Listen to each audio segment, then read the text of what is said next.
All right, gang. Let's continue on with the great battles of the American Civil War. Learning or instructional, or hopefully I can help you learn how to play it if I don't mess all the rules up. We're going to move on to the order system. Kind of skipping over activation because I think the gist of that is pretty easy, but a couple of rules about that I did want to throw in before I move directly into the orders is we talked about your activation chits for their divisions and how they get randomly drawn. Well, each side also gets a march order that is also thrown in the cup. And the march order chit is for units that are under march order commands, which prime example, let's say here Davis's, let's put a brigade on here. Let's say Davis's brigade has come in on this road here. And you'll notice with march orders, they're facing a hex side, not a vertex. And then his whole column behind him would be in, they're a mobile moving formation, which they would be in column moving along the road, okay? Those guys would activate. If they were coming on the board as reinforcements, you would assign them during the division orders phase. You would assign them march orders. You can also assign units that are on the map. You can, during the division orders phase, you can assign them into march mode, into march orders. So when a unit is in march orders and this chit is drawn, let me get these Confederates out of the way here just for a second. And get these out of the way. All right. So reinforcements, sometimes the rules will say that they only get like I know in Gettysburg, there's quite a few of them. They might only get so many activations. Like it might say they get one activation. Well, if they come in on the march, when the march order chit is drawn, or march activation chit is drawn, that would mean they would only get to execute one activation, so like one movement. But normally, when the march activation chit is drawn, you can execute any units that are in march orders. They can execute up to 4 activations right at the same time. So, like I said, I'm going to keep saying this every time I do this, you got to keep fatigue in mind. So, the march activation chit's drawn. Davis can now move, since he's in march order, he could actually move. His movement's 6. So, and you'll have to figure out what the terrain is like for the roads. Some of them are half, some of them are just 1. Like that, but we're just going to say for this minor road, it's just 1. So he's got a movement point of 6. He could actually go 1, 2, 3, 4, 5, 6. That's 1 activation, right? But he could keep going 1, 2, 3, 4, 5, 6. That's 2 activations. Now, as long as he stays on the road, 1, 2, 3, 4, 5, 6, he doesn't accrue any fatigue. But if he executes that 4th one, 1, 2, 3, 4, 5, 6, he would go to the first level of fatigue, which in this case would be you reach over here. The first level of fatigue is called okay. So that really didn't harm him, but you're starting to build fatigue now. If you do that march order and you go, let's say he moves the first one 1, 2, 3, 4, 5, 6, and then he does it again 1, 2, 3, 4, 5, 6. He's okay, but then you decide to take him off road on the 3rd activation. Well, once you take him off road, he accrues fatigue. So keep that in mind. When using march order, as long as you stay on the roads, trails, pikes, your major transportation lines or whatever you want to call them, roads, trails, pikes, they can execute 3 activations and incur no fatigue. If they stay on the roads and they execute a 4th one in the same burst, then they'll pick up their first level of fatigue. If they go off-road on the 3rd activation of that, they start picking up fatigue immediately. Okay? So keep that on. March mode is the way to get them to points, get them into the front or get them to their destination faster. But also, they can only come out of march mode or march orders during the division orders segment, or when the march chit is drawn, you can attempt a brigade change orders to get them out. And if they successfully get out of the march orders, then they will activate with their, if maybe this one was drawn and then this one came in, but they still had 2 more left for the division. He would be able to, if the march chit is drawn and he changes orders successfully into advanced mode or attack mode or something, then he would be able to activate with the remaining division AMs. All right. So remember that if they're in March AM, when the march chit is drawn, if they're in march orders when the march chit is drawn, before they move, they can try to change orders, which we're going to talk about here in just a second, or they can move up to 4 activations unless the rules state otherwise. Right? March is great for movement, I will say that, but you don't want to get caught in march orders. Use it to get to where you need to get, but you want to get out and into your more combat type orders. All right. So let's put some Confederates back on the map here. All right. And we'll put an extended marker with that guy. Okay. I'm sure we'll get around to stacking later, so don't ask about those markers yet. We'll get to them. All right, so let's go over that again. During the march order activation, units under march orders move on the march activation chit, not their division activation chits. They can use 1 to 4 activations equivalent right there in that one burst, and like I say, keep fatigue in mind. Units in march order can choose to do a change order phase when that march chit is drawn. If you want to get them out of march order, you can attempt to do a change order. All right, but before they execute any movement. All right, out of command. Okay, so I'm still talking about activations here. If a division leader, where is he? All right, here is Dwight. All right. If a division leader cannot transmit orders during the division orders, and he loses 1 activation if he is out of command. So let's say that good old McMillan here, his whole brigade is in attack orders, all right? And he is within the command range of Dwight, the division leader, all right, who has a command range of 7. But Dwight, well, I got to put him. Let's put Dwight over here. Dwight's over here. But Dwight is not 1, 2, 3, 4, 5, 6, 7, 8. We'll say that for some odd reason he's way up here. All right. Dwight is not within command range of his corps leader. Well, he can't get the orders telling these guys, hey, go into advance mode, go into advance orders. So he cannot issue in the division orders phase. He cannot issue advance orders to McMillan, taking them out of attack orders. So what's the only way that McMillan's going to be able to change into advance orders? When one of the division activation chits is drawn, you can, when you're going to execute anything with this brigade, he could attempt to do a brigade change orders. And we're going to talk about how that works here soon. All right. Brigade leaders, and also plus he gets, because he's out of command, he also gets 1 less activation. So if they have all 4 of their activations available to them, all right, because that division leader's out of command, he's going to lose 1 of these acts. He's not going to be able to execute 1 of these. They'll still be in the cup, but he'll lose 1 because he's out of command. So he's out of command. If the brigade leader, if he was out of command from his, say the division commander's way over here, and he's out of command, he's going to lose an activation, but you don't take it out of the cup. You just got to pick one, and then that brigade will bypass the activation. So, he may activate that brigade at being out of command. He may activate on this one and this one, but then he doesn't activate on that one, and then you activate him on that one.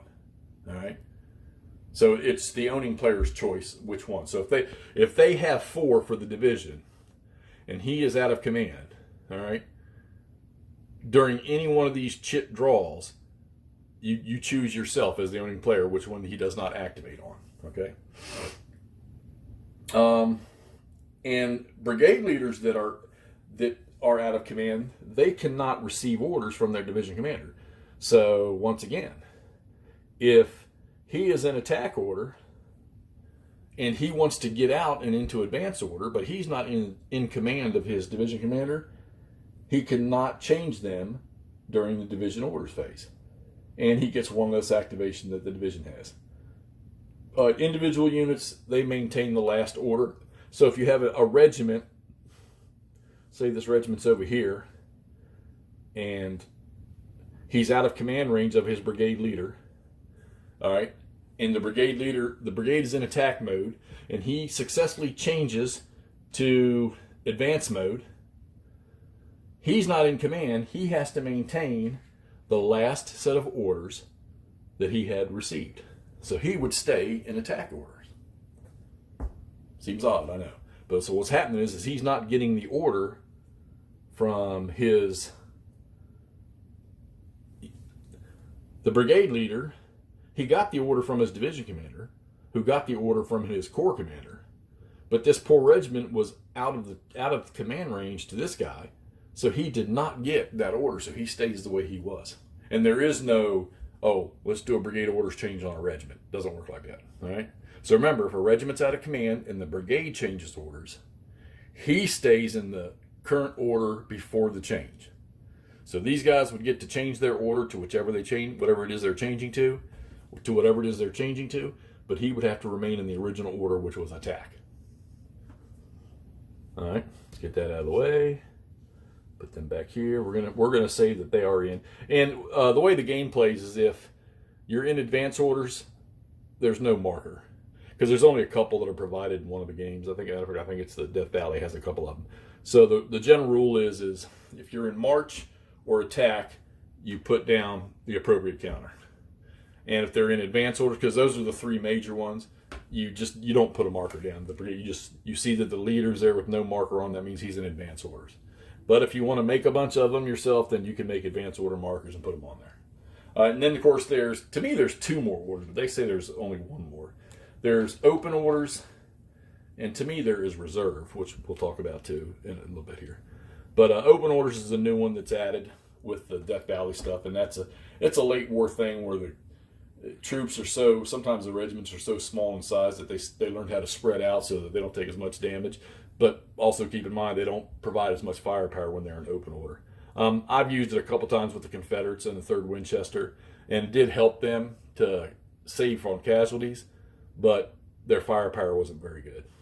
And reserve orders, that's when you want to rest a brigade and allow them to maybe recover their morale some, and maybe through the night they can recover stragglers. You're going to use them. You're going to use them in games that take a couple days, no doubt about that. Reserve allows you just to get more units into a stack somewhere, and then, like I say, do those recovery things. We'll talk a little bit about that later. All right, so let's get on with what we're doing here. All right, so let's talk about the order system. Okay, all brigades have to operate under a set of orders. Okay, march, advance, attack are the three main ones. And like I say, the open is the additional one, and to me, reserve is also one. But it doesn't matter what orders. They can be in march, they can be in attack, or they can be in advance, and I have to assume they can be in open. But they can be in any one of those, and they can go into reserve. So it doesn't matter. It's not a change. The going into reserve is not a dice roll or a change. There's a phase for it, and you just put the unit into reserve. All right. Orders are affected by your chain of command and your brigade leader's abilities. All right. So you notice the bottom number on a brigade leader, this guy's a 0, so he's not going to have any effect on orders for his units. So if they do a brigade change order and you got to roll the dice, he has no modifiers. So, whatever other modifiers there are to apply, which, let me grab the chart, as a matter of fact.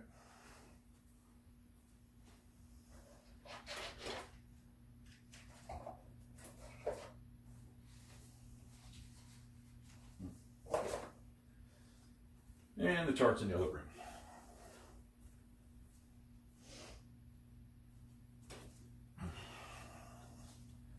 All right, so see if we can see it or not here.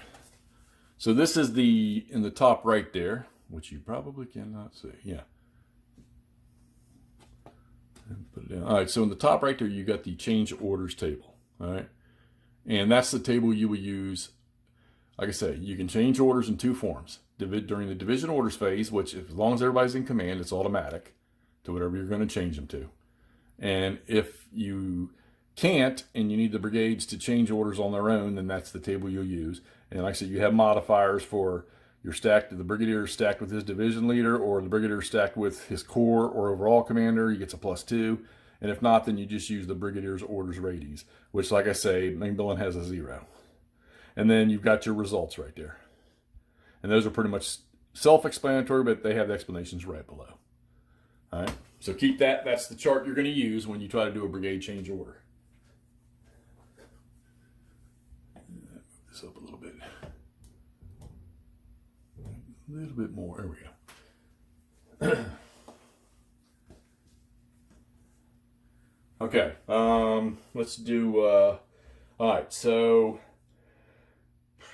let's review when the orders are changed again. In the division orders phase, remember your chain of command, corps, division, brigade. Each brigade and division may have different orders. So if you have both brigades on the map, let's say you have this brigade here, he's got a couple units, and so you can change orders. You could have Macmillan in attack orders, but he could put Davis in advance orders, or march orders, or open orders later in the game, okay? So the brigades within a division do not have to be in the same order, set of orders, okay? Okay. And orders, like once again, are also can be changed during the orders phase, which is 3C1, before the brigade conducts any activation, all right? All right, so let's talk about the orders. Let's talk about march order, okay? So there's your march order command, all right? You can use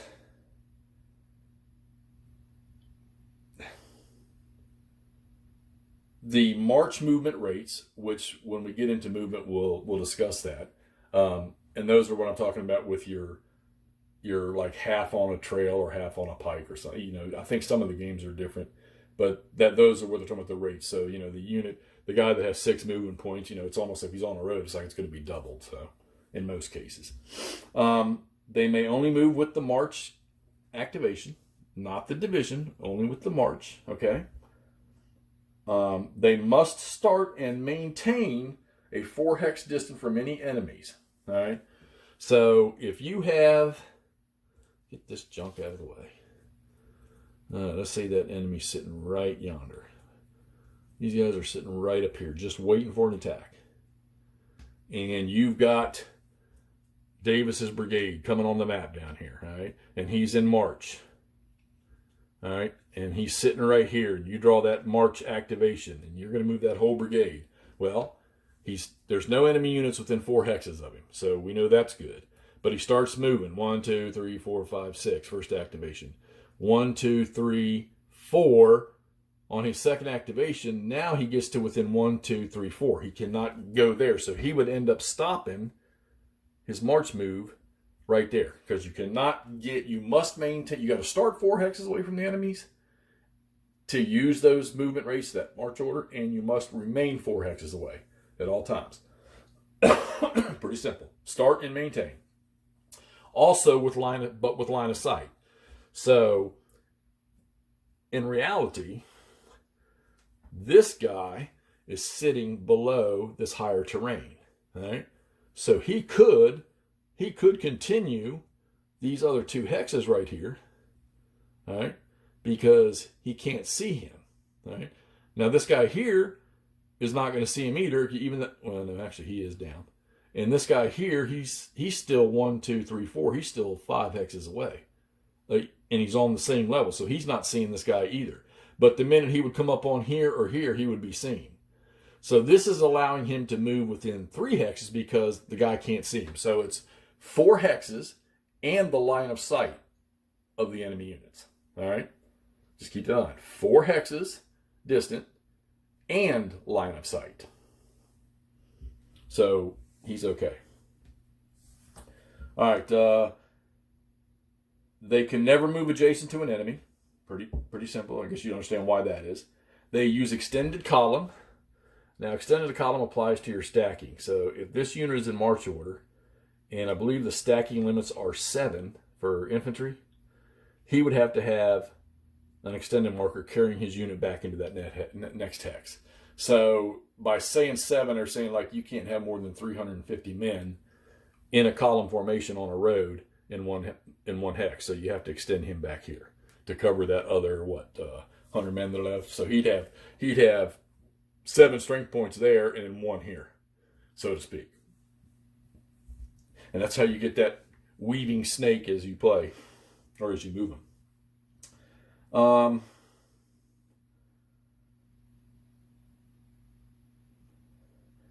They may not fire any type of fire. There's a special cohesion check if they're shock attacked, which when we get into that shock attack, we'll get that. You cannot rally troops that are in march order, okay? There is no rallying for those. You may not retreat before shock. They cannot build anything, so there's no construction, like no building of breastworks. And they have no reaction or refusal facing or reaction movement. So some of the benefits in the game where a unit gets fired at, they can change their facing to return fire. Units that are in march mode do not get any of those benefits. All right? March mode is strictly a method for you to move units farther distances to get them somewhere faster. Do not confuse that with any form of a combat formation. Just think of it, if those of you that have played all the Terrible Swift Sword series type games, that's pretty much being in column is what that is, right? Just a little more difficult. Well, now if they get hit, they'll just be forced out of it. So if that unit were to get hit by fire combat or something like that, now they would be automatically pushed out of march order. All right, let's move on to advance orders. Okay, so now we're going to get into the ones where you can fight. All right, so advance orders. Let's get him out of the way. All right, we'll use this one unit here. We're going to say that this whole brigade is in advance orders. Get him out of the way. All right, we're going to say that all of McMillan's guys are in it. Now, like I said, this leader, normally he'll be stacked with somebody. And we'll put him over here. All right, everybody's within command. So McMillan's whole brigade is in advance orders. Okay. In advance orders, you can either move, blah, blah, blah, or you can fire. You cannot do both. It's one or the other. All right. You can change facing one vertex and fire. Okay. So if you choose not to move and over here, well, he's not in his frontage hexes, right? But he can change one vertex, and that does not count as movement. And then he can fire at him like nothing happened. Okay. All right. They may not move voluntarily adjacent to an enemy combat unit except artillery. So if he starts his movement, he's got a movement of 6, and you start moving towards these guys, 1, 2, he cannot move that third hex into adjacent to that enemy. Not while he's in advance orders. He would have to stop here. All right. Now, if you remember the old Terrible Swift Sword system, when this team was done moving, this team got to do defensive fire. Well, it doesn't work like that in this game. So don't freak out about moving up in here and thinking, oh, hell, they're all going to shoot at him now. It doesn't work like that, okay? If there was artillery sitting up here, all right, he's going to get popped by that artillery because it's like an opportunity fire for the artillery, but that'll be talked about later too. Okay, so in advance orders, you cannot voluntarily move into the zone of control of an enemy unit except for artillery, all right? Now, they may move across a bridge or a ford to move adjacent to an enemy combat unit, but they may not shock until the next activation. So I don't have any on here, but let's assume that, let's say that this was a bridge. Yeah, we need a better one. All right. So there's a bridge or a ford right there along that creek, and he was in advance orders. I don't know, right here. Let's say there's a bridge or a ford right there. So he could, because you can't move across those and attack a river with a bridge. You can't use a bridge or a ford in attack orders. You have to be in advance or march. So, and I think to compensate for that, to get units attacking across the bridge, if he's in advance orders, you can move across under those circumstances, but you will not be able to shock combat this turn. It would have to wait for this activation. It would have to wait for the next one. All right.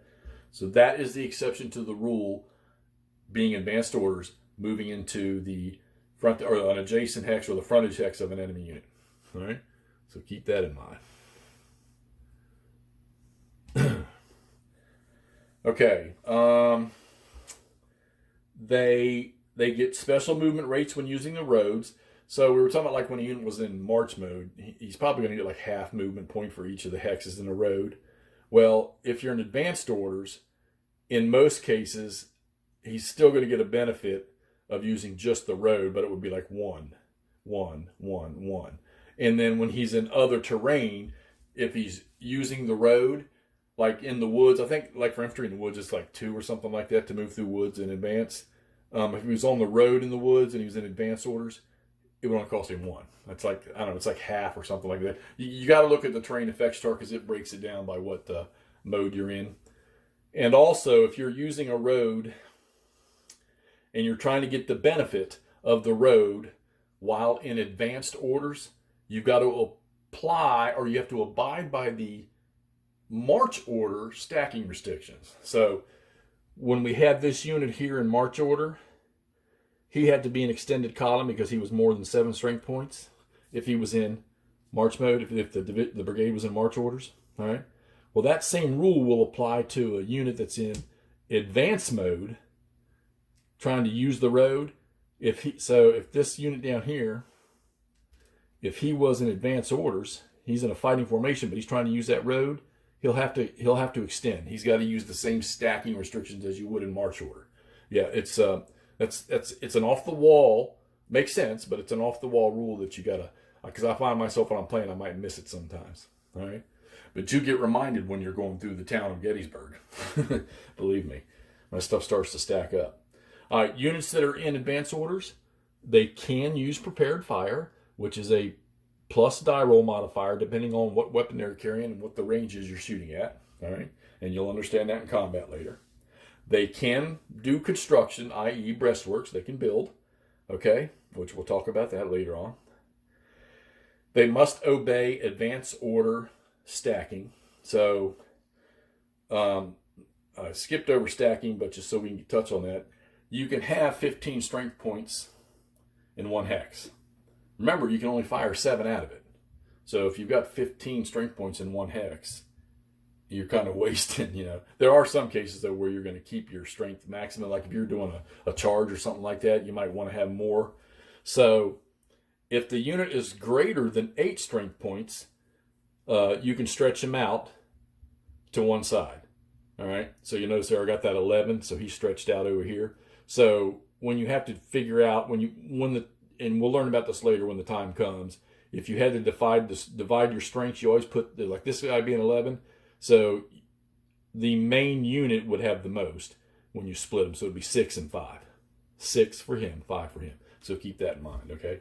And there are cases with some of these bigger units in this game where you might have a unit extended to both sides, okay? It's rare, but it is in there. Okay, let's see. They may refuse and they may retreat before shock. Okay, so units, so if this guy were charging up here and he was going to shock attack this guy, but this guy didn't want to shock, he's in advance orders, he would be able to retreat before shock. Retreat before shock is, you got a picture of the environment. You got 250 guys standing there on that little upslope, and you've got 650 guys charging at you, okay? They may have fired, they may not. So you decide, oh, I don't want to be here. So you can end up, I can't remember, it's 1 or 2 hexes for a retreat before shock, but you retreat and you don't get shot at. There is no fire at you. So this guy, and I think what that's trying to simulate is that these guys are on the run, coming at you. They're charging your position, not charge like the game calls for charge, but I mean that's what they're doing. They're trying to get in there as fast as they can and shock you off of your position. So that's why they're not giving them the ability to stop and fire like that. These guys, if they were moving in here in attack mode, they could move 1 hex, shoot, and then finish their move and then execute a shock combat against you. So it's giving you the chance to get out of that space, but then he'll get to occupy it, okay? So keep that in mind. In advanced orders, you can retreat before shock, all right? they may refuse their line. All right, so line refusal is, let's get one of these here. So this unit is sitting up here and he's not got extended line, and the Confederates are coming in on his side over here. So what he can do is he can refuse his line, in this section here, he would refuse his line to the left. So now his frontage is here and here, and he's refused to this line here. So what it is, he's not giving flank fire to a guy that's sitting like right here or sitting right here.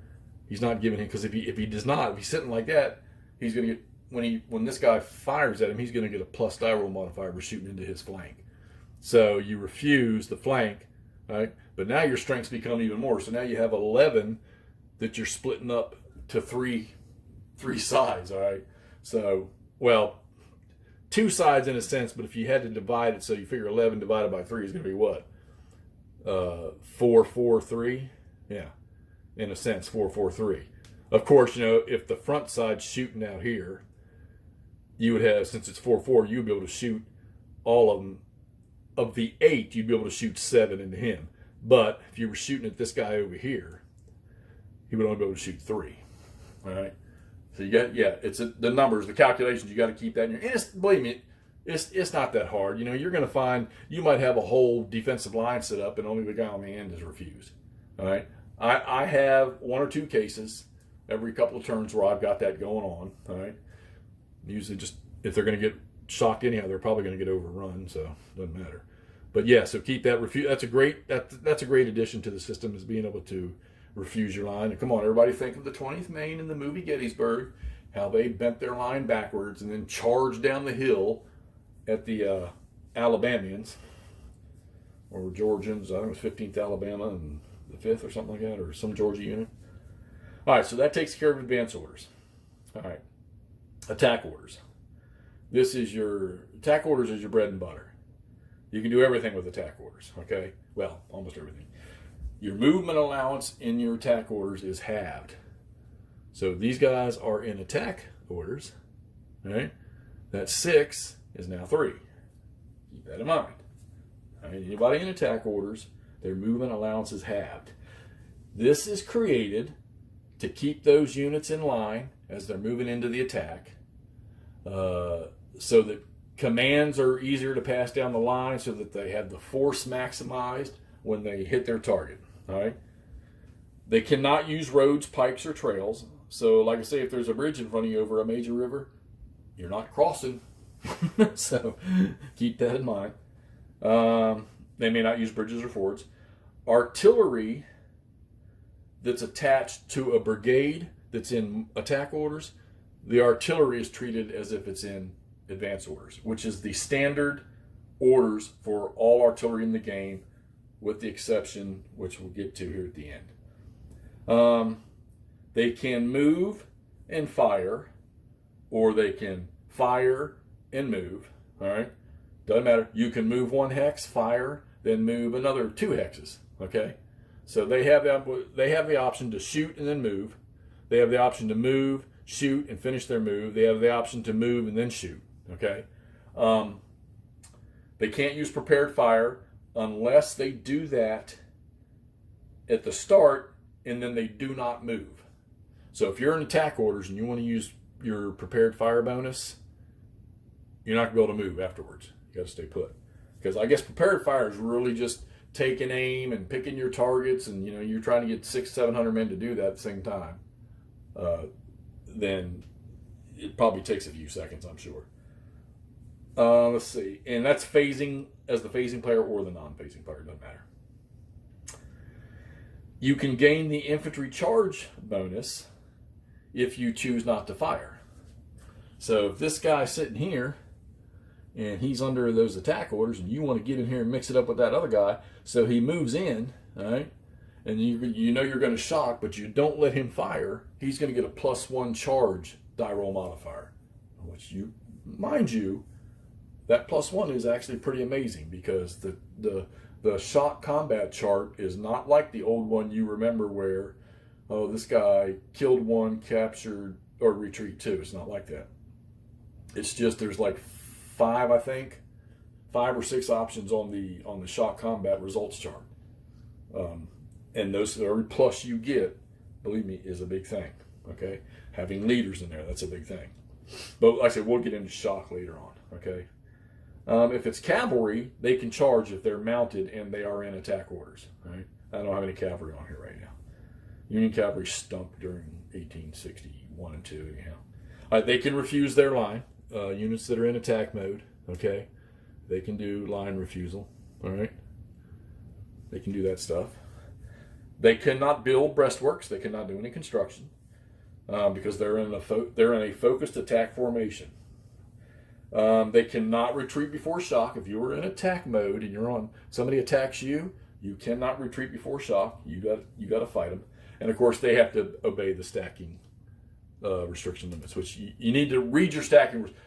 The stacking rules are not that hard as far as understanding stacking, understanding fire, the number of points you can fire out of a hex.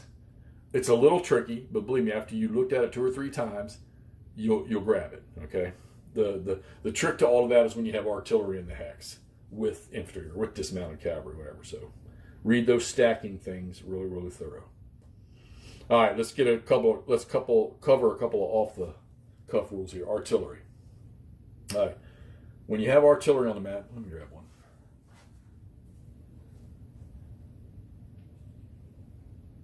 I got something. I don't have the right color, but I grabbed one anyway. Let's say that artillery battery is attached. He's attached to McMillan's brigade. We'll say he's green just like McMillan. Okay. If he's attached to that brigade and that brigade goes into march orders, he goes into march orders with them. Okay, and he can move in march orders. Any other point of the game, artillery moves in advance orders mode. All right. Just always remember that. If you forget anything, if you can only remember one of those 2 things, remember that artillery is always in advance orders, and you'll be good to go. All right. And that's, by the way, if you want to look at it, that's rule 6.18. Okay. All right. Artillery never retreats before shock. Keep that in mind. Leaders and commanders are never under orders, only the combat units. Yeah, I know. Even though you put this attack marker on McMillan, the way when I'm playing my games, most of them I'll have that on top of the leader, which is, it has a bad and a good. When you're playing 3 Days of Gettysburg, you got so many units in one area that you pretty much have no choice but to put them on top of the leaders. And you might do an activation, you might completely skip over a brigade because you didn't see the leader underneath that attack marker.